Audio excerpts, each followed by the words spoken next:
All right, hello, teacher Mr. Loria. This is Narrative of Life of Frederick Douglass, an American slave. Today we're going to do chapters 7 and 8. Start with a quick apology, and in chapter 7, let's re-explore how whites enslaved blacks, and let's look at whether or not ignorance is bliss. It's a point to be debated. First off, quick apology. I got a message, by the way, from someone on YouTube in like Indonesia or something, saying, "Hey, are you gonna like finish chapter 7?" And I almost wanted to say like, "Well, the book's done in chapter 6. It's about as good as it gets." There's a couple other brilliant moments coming up, in my opinion. Chapters 7 and 8 are okay, but I almost want to be like, "Hey, I was done in chapter 6. It's all about chapter 6, right? The white man's power to enslave the black man." But because of you, so I apologize for kind of snoozing. Let's finish this thing. Let's go on chapter 7. Let's see here.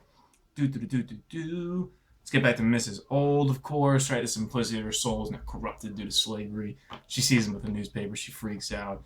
Again, keep in mind that one of Douglas's big themes here is he wants to say that slavery hurts whites as much as it hurts blacks, or even worse. I mean, and that makes sense. If you're going to change people's minds, you don't want to just say, "Oh, okay, it just hurts the blacks," because there are going to be some whites that are like, "I don't care."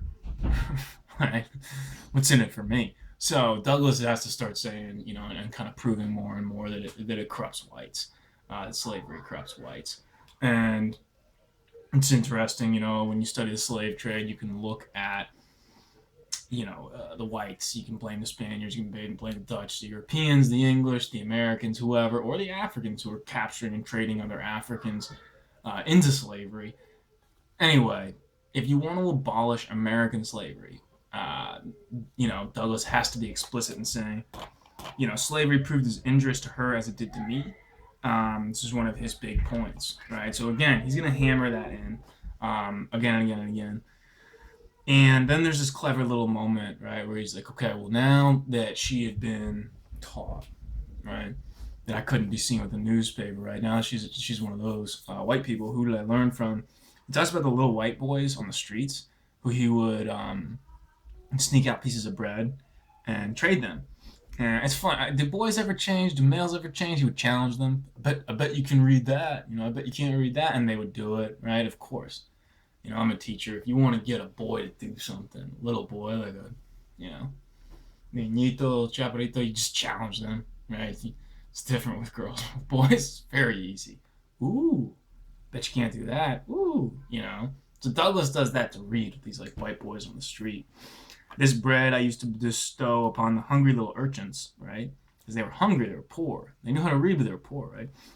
Who in return would give me the more valuable bread of knowledge. It's interesting. It's an economic exchange, right? He provides them with his surplus, with the bread that he would sneak out of the house. They provide him with learning, which is a resource that they had, which they knew. So win-win for everyone, man. Full stomachs, and Douglas is getting this thing stronger and stronger and stronger. Now, let's talk about this thing. But first, right? Check out this line. In the last chapter, we looked a lot about how whites are able to enslave blacks, and the main tool is learning. And then the other, I think, main theme that Douglas is going to hammer home in this book is religion. Religion is a tool in this time, in this period, of manipulation and control that the whites put on the blacks, period, right? And there's a lot of little sentences that start to poke at this. He's more subtle about it. He didn't want to alienate. Most abolitionists were Christians, right? Most Americans are Christians. Like, you don't want to say that it's because of Christianity. So I don't think he's saying ultimately Christianity is the number one reason. Again, I think that's learning that's blocked. But Christianity is a part of it. Note this, right? I'm not going to say their names. He mentions, like, I can't name them, unfortunately. For it is an almost unpardonable offense to teach slaves to read in this Christian country. Let me read that again. It's almost an unpardonable offense to teach slaves to read in this Christian country. Couldn't he have said country? Couldn't he have dropped Christian? Right? But he's saying, right, Christianity is used as a tool of control and of manipulation. So I would say that religion in the context of this book isn't the number one enemy culpa, but it's up there.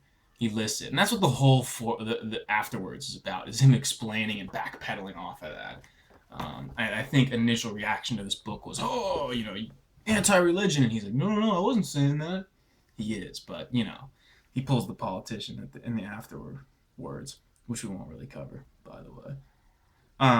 Sorry, Indonesia. So, boom. Okay, this brings us to this paragraph. Starts in the same book. I met with one of Sheridan's mighty speeches. Blah blah blah.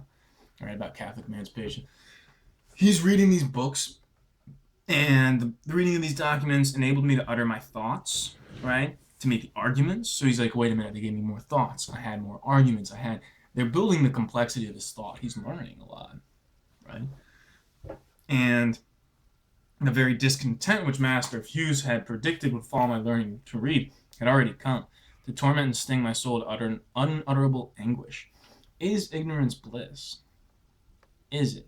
Right? He's starting to say, like, it had given me a view of my wretched condition without the remedy. He's like, now I understand how shitty this is, and I feel terrible. They're right. Is ignorance bliss? If I didn't know this, would I be happier? Would I have like a bigger grin on my face? It's interesting. Meanwhile, I learned to write. So he starts to write, right?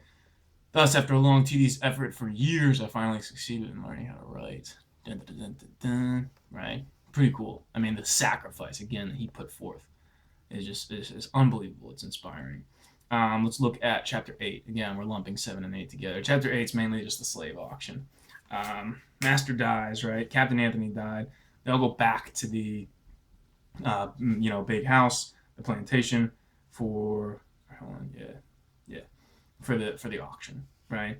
And in this moment, I saw the brutalizing effects of slavery upon the slave and slaveholder. He's been away from the plantation for a little bit. He's in Baltimore, so he goes back. When he goes back, he kind of sees this, right? Our fate was now to be decided.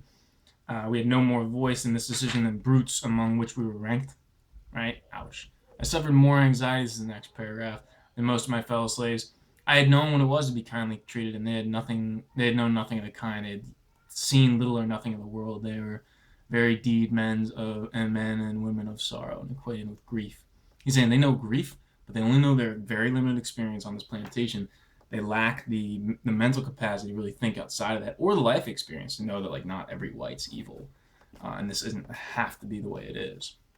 Very interesting. Which brings us to, right, thanks to kind providence. So again, he's thanking God, right? I mean, I feel like he's very intentional about that because he's so anti-religious. He's like, no, it's all because of God, right? I was spared. I went back to Baltimore. Right. Then there's this part about, these older slaves, older women slaves who had to take care of the kids, whether or not they'd be freed. And, Master Andrew had died. Like, all the old ladies, like his grandmother, had died.